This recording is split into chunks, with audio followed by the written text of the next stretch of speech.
और हमारा जो नया यंत्र है जिससे कांग्रेस और सपा बहुत भयभीत है, उस बुलडोजर से सफाई करवाई।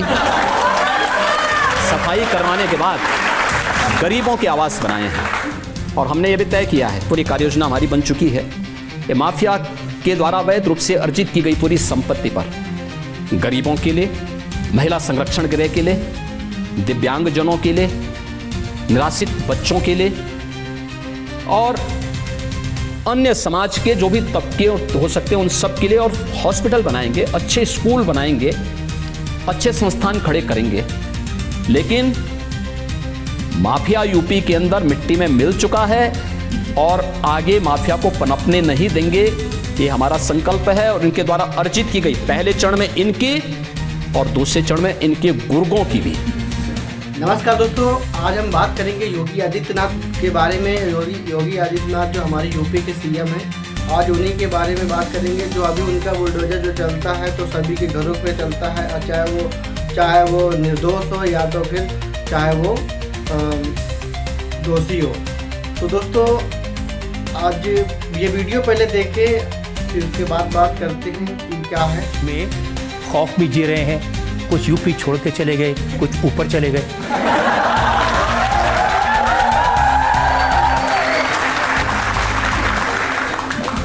बिनु भय होई न प्रीति। जो लोग पहले उत्तर प्रदेश वासियों के लिए भय के प्रतीक बने थे, तो हमारा संकल्प था ही शुरू से।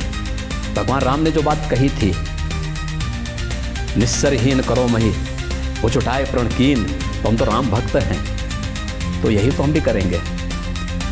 जो निस्सर पापी हैं, जो गरीबों को, व्यापारियों को, बेटियों को, सामान्य नागरिकों को, राह चलते हुए नागरिकों की सुरक्षा के लिए खतरे बने हुए हैं, इनके लिए हमें एक ऐसा एटमॉस्फेयर तैयार करना ही होगा। कर दिया। लोग कहते हैं नो बेल नो जेल, सीधा प्रभु से बेल। देखिए, दोनों चीजें एक साथ चलनी चाहिए। मैंने कहा ना कि मैं राम भक्त हूं, तो अयोध्या में रामलला विराजमान हूं, तो ऐसे लोगों की राम नाम सत्य है कि यात्रा भी तो निकलनी चाहिए।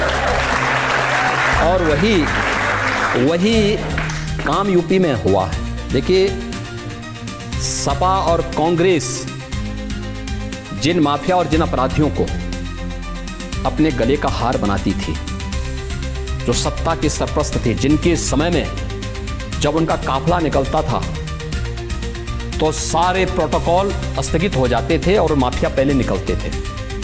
आज क्या स्थिति? मैंने देखा उसमें से एक माफिया, एक बार जब पुलिस उसको ला रही थी तो उसकी पैंट ही गीली हो गई। पैंट गीली हो गई। एक माफिया रोज चिल्लाता था कि साहब मेरी जान को खतरा है।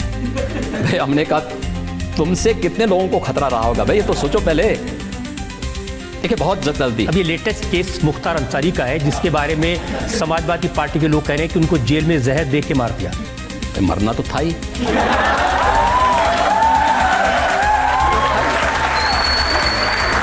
आप मुझे बताओ, जिस व्यक्ति ने सैकड़ों लोगों को मारा हो और कब तक बसता बसता फिरेगा? कांग्रेस के लोग तो उसको बचाने का प्रयास कर ही रहे थे ना। समाजवादी पार्टी के लोग तो उनके आका थे ही, गए थे उनकी मातम पुरसी के लिए। तो इनसे क्या उम्मीद करते हैं? यही तो अंतर है कि परम राम भक्त और उत्तर प्रदेश के पूर्व मुख्यमंत्री सरदेव कल्याण सिंह जी की मृत्यु हुई, समाजवादी पार्टी ने, कांग्रेस ने संवेदना के एक भी शब्द व्यक्त नहीं किए, और एक माफिया के मरने पर उनके घर में जाकर के घड़ियाली आंसू बहा रहे थे लोग। यही फर्क है। ये देश यही बर्दाश्त नहीं करना चाहता। अभी तो हमने माफियाओं को कार्रवाई की है, बहुत शीघ्र 4 जून के बाद एक निश्चित तिथि तय करेंगे, उत्तर प्रदेश को माफिया से पूरी तरह मुक्त हो गया इसकी घोषणा करेंगे। दूसरा, माफियाओं के द्वारा अर्जित की गई संपत्ति, कोई भी माफिया होगा उसके द्वारा अर्जित की गई पूरी संपत्ति सरकार अपने कब्जे में लेगी। हमने प्रयागराज से शुरुआत कर दी है। प्रयागराज में माफिया अतीक अहमद की एक संपत्ति को, जिसने अवैध रूप से कब्जा की थी, हमने वापस ली। और समाजवादी पार्टी के उम्मीदवार हैं जियाउर रहमान, वो बर्क साहब के ग्रैंडसन हैं।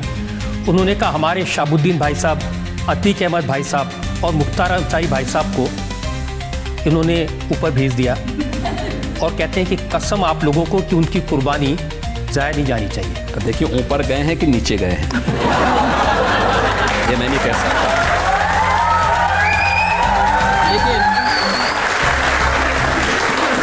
लेकिन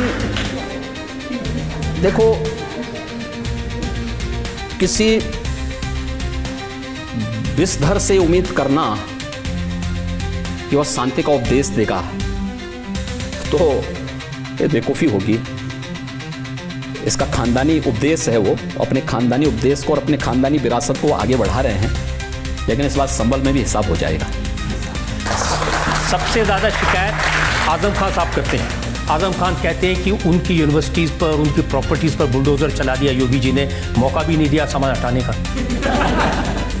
देखिए ये उस महाभारत परिवार के ही काका श्री ये भी हैं। जब द्रौपदी का चीरहरण हो रहा था तो ये भी सब मौन बने हुए थे, बल्कि उसमें लिप्त थे दुर्योधन और दुशासन के साथ में। तो जैसी करनी वैसी भरनी, जैसा किया है वैसा उन्होंने आज उसका परिणाम भी उनको भुगतना पड़ रहा है। आजम खां हो या ये जितने अन्य माफिया हों, इन्होंने उत्तर प्रदेश के विकास को बाधित किया और आज उत्तर प्रदेश के अंदर कानून का राज है। इस कानून के राज में सामान्य नागरिक, वह नौजवान हो, महिलाएं हो, किसान हो, व्यापारी हो, उद्यमी हो, इन सबको एक भयमुक्त वातावरण मिला है। ये भयमुक्त वातावरण उत्तर प्रदेश में निवेश भी किया है। उत्तर प्रदेश जैसे राज्य में 40 लाख करोड़ रुपए से अधिक के निवेश के प्रस्ताव आए। अभी चुनाव के ठीक पहले फरवरी में प्रधानमंत्री जी ने 10.5 लाख करोड़ रुपए के निवेश के प्रस्ताव को ग्राउंड ब्रेकिंग किया, शिलान्यास किया। 10.5 लाख करोड़ रुपए के निवेश के प्रस्ताव यूपी के लिए कल्पना थी, आज वो साकार हो रहा है। 10.5 लाख करोड़ का मतलब 35 लाख नौजवानों को सीधे सीधे नौकरी आज यूपी में हो रहा है, क्योंकि कानून व्यवस्था अच्छी है, एक निवेश का माहौल बना है। केंद्र और राज्य में एक समान विचारधारा की, एक समान पार्टी की सरकार है और विकास, गरीब कल्याण इनका संकल्प है। देश के प्रति इन सब की पूरी प्रतिबद्धता है, इसलिए सब कार्य हो पा रहे हैं। लेकिन आपके जो बुलडोज़र है उसकी गूंज तो मैंने देखा कि कोलकाता तक सुनाई दी। वहाँ हाईकोर्ट के जज ने कोलकाता के मेयर से कहा कि अगर तुमसे नहीं होता है तो योगी जी से थोड़े दिन के बुलडोज़र उधार ले लो।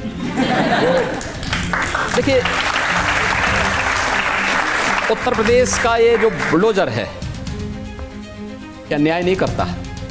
उत्तर प्रदेश के न्यू इंफ्रास्ट्रक्चर का प्रतीक है और ये जो नया इंफ्रास्ट्रक्चर हमारा है, एक्सप्रेसवे का, नए एयरपोर्ट का, नए हाईवे का, इंटर स्टेट कनेक्टिविटी का, ये जो न्यू इंफ्रास्ट्रक्चर है, इसके मार्ग में जो अतिक्रमण होगा तो बुलडोजर से ही हटेगा ना।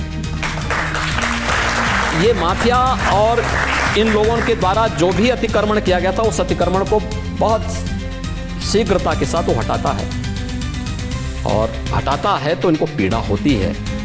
और दुष्कर्म होते हैं तो क्या अभी खत्म हो गया है? नहीं दोस्त, अभी खत्म नहीं हुआ है, क्योंकि दोस्त अभी खत्म होने से पहले आप पहले एक बार अपने देश के ऊपर नज़र डाल के रखें कि क्या अभी खत्म हो गया है।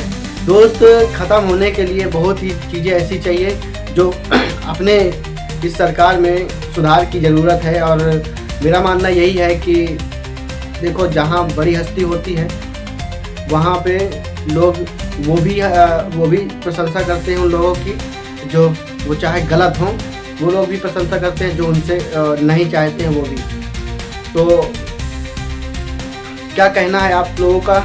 और इस वीडियो में क्या आप योगी के सपोर्ट में हैं या फिर, मैं ये नहीं कह रहा हूँ कि आप किसके सपोर्ट में हैं किसके नहीं हैं, और मैं मानता हूँ कि आप सच के सपोर्ट में होंगे, चाहे वो आदित्यनाथ जो हो, चाहे मोदी हो, चाहे योगी हो, चाहे तो अखिलेश हो, चाहे कांग्रेस हो, कोई भी हो, एनीथिंग, कुछ भी ऐसा मतलब कि जो हमारे प्रति अगर अच्छा काम करेगा, हमारी प्रशंसा उसी की हो, उसी के पास होगी। और मैं बात मानता हूँ कि अगर ये बात सही है, अगर हम लोग सुरक्षित हैं, नौकरी मिल रही है तो ठीक है भाई, अपना आप ही समझे। जिनको अगर सही लगता है तो आप सपोर्ट करें। और क्या आप इस वीडियो में कुछ कहना चाहते हैं तो कमेंट में ज़रूर लिखें, और किसके सपोर्ट में है, और अब जो योगी जी क्या बोल रहे हैं तो वो सही है या गलत है। तो जय हिंद दोस्तों, मिलते हैं किसी नेक्स्ट वीडियो में और बात करेंगे कुछ ऐसी ही ताज़ा और ज़बरदस्त खबर के बारे में। Bye bye, take care.